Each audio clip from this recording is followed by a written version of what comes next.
United States is a very diverse country filled with national pride and culture. However, there is a dark side in almost every state. Today, we will explore 5 cold cases in the Midwest. Number 5. Carol Blades was a 20-year-old shy woman living in Nixa, Missouri, when she went missing after leaving a local laundromat, and just a year later, Carol's remains were found laying against a fallen cedar log. But I truly think we should start from the beginning.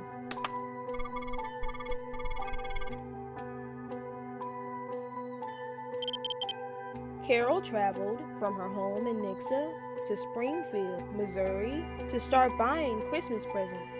After returning home, she set the Christmas tree up and then left once more to do laundry at the laundromat.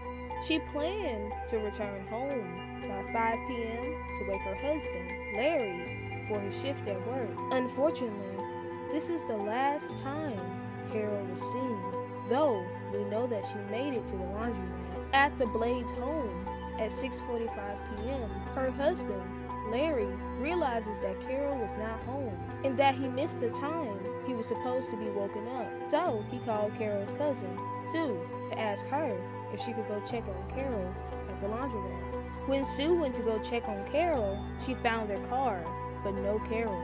By 8 p.m., the sheriff arrived at Carol's car and the search began in the surrounding area of the laundromat. The car had an oil leak and there was mud on the windshield. The car also had new scratches on both sides, and the antenna on the back of the car was bent and torn. Then, just 3 days later, Carol's keys were found in a small field 100 feet east from where the car was parked. Unfortunately, the search for Carol was called off December 22nd, 1969. Just a year later, on Christmas Day in 1970, Carol's body was found approximately 20 miles south of Nixa by a farmer. Her body was lying against a fallen cedar log, with her skull resting on a fur coat and several of her bones scattered.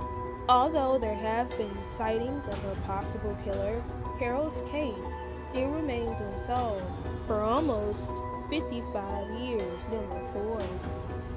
Ashleigh Love was a loving and a hardworking teenager that enjoyed baking and playing sports. She was extremely intelligent and was a great friend to all. However, if we truly want to understand this case, we must start at the beginning.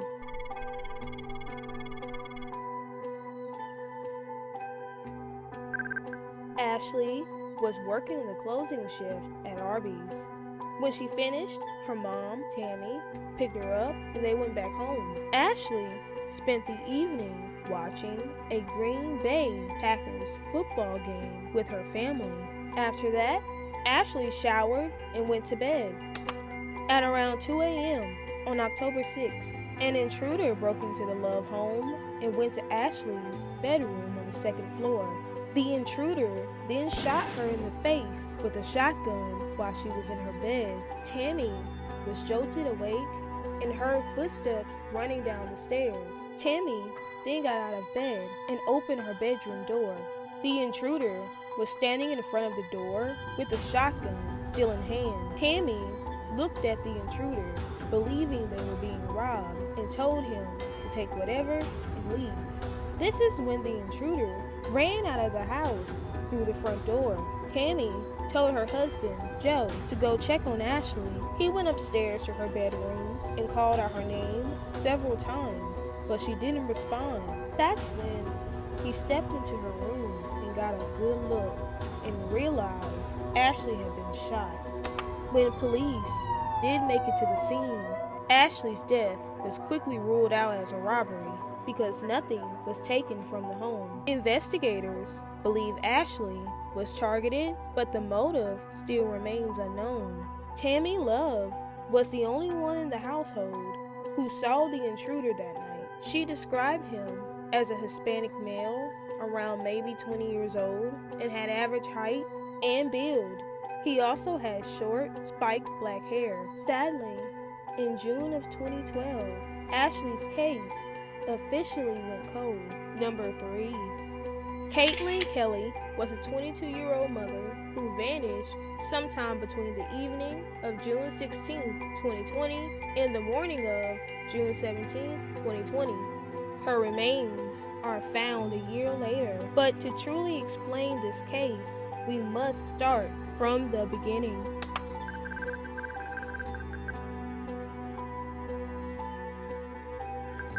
Caitlyn was last seen in the area of County Highway VV and Silver Canoe Road at approximately 10:30 p.m. on the evening of June 16th. Here is a still image of Caitlyn leaving the Menominee Reservation in Kushina. Caitlyn did make it back home, but she made a Facebook post about an unknown black SUV parked near her apartment. After Caitlyn never checked in with her family, which was unusual, her mother reported her missing to the tribal police. Multiple searches were conducted with the FBI and other local tribes. However, nothing was ever found. Nearly a year later, on March 17, 2021, human remains were found on the Menominee Indian Reservation. An autopsy was conducted, and authorities confirmed it was Caitlyn's. While Caitlyn's case is still unsolved, her family is still advocating for her and other indigenous people. Number 2. David Carter was a loving father that was extremely close to his family. So, when his body was found 3 days later after his son's football game, it left his loved ones devastated and with more questions than answers. But in order to understand this case, we must start at the beginning.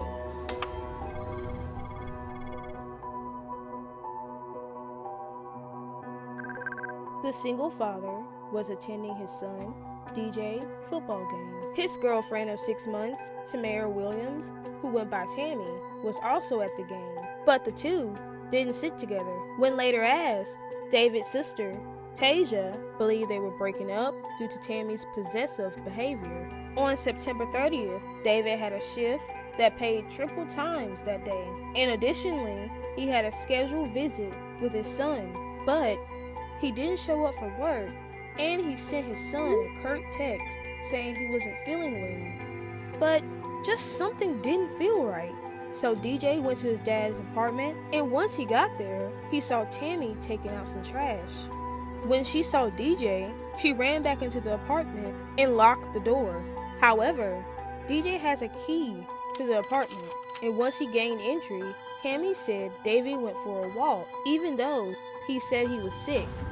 So when his family was called October 2nd, 2018 from his job, and they said he hadn't been at work for 3 days, his family became extremely concerned. Tasia and her husband Derek quickly went to his apartment. When they found his vehicle, it was parked in its usual spot, but unlocked, which was a major red flag. Feeling uneasy, Tasia called her father and DJ's mom to accompany them. When they explored the apartment, the bedroom was horrific.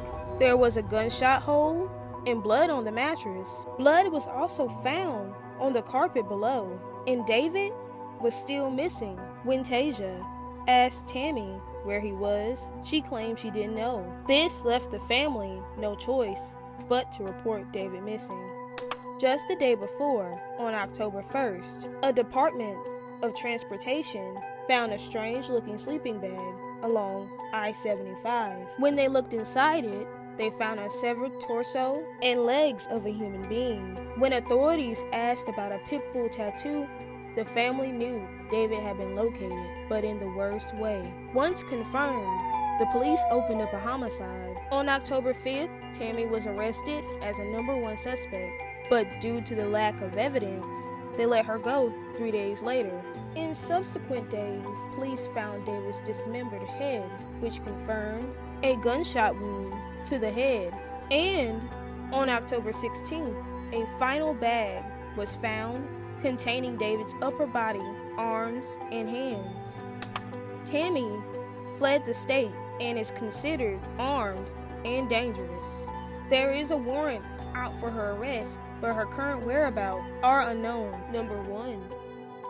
Renee Welka was a college student that was returning back from an outing with a friend before she was shot at her apartment complex. But to truly understand this case, we must start from the beginning.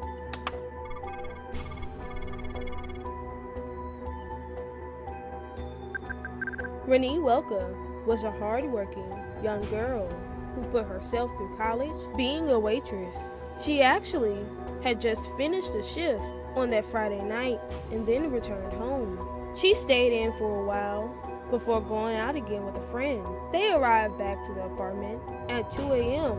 on July 30th in her white Ford Escort. Before they were able to park, an unknown male suspect approached their vehicle and shot through the back windshield of the driver's seat, hitting Renee in the back. Then the suspect fled the scene. Renee slammed her foot on the gas and moved her car a short distance before she collapsed at the wheel. The police arrived minutes after and found Renee unconscious and slumped over in the vehicle. She was immediately taken to a local hospital where she was pronounced dead at 3:10 a.m. on July 30th, 1994. When the police asked a friend to identify the suspect in the crowd, she did see someone who resembled the killer. They arrested Clarence Powell at the scene due to multiple eyewitnesses' statements. But Clarence maintained his innocence because although he lived in the same apartment building with Renee, he saw the killer running away. Unfortunately for the police, Clarence was innocent and all charges were dropped due to the lack of evidence. Renee's case still remains unsolved. See you next time.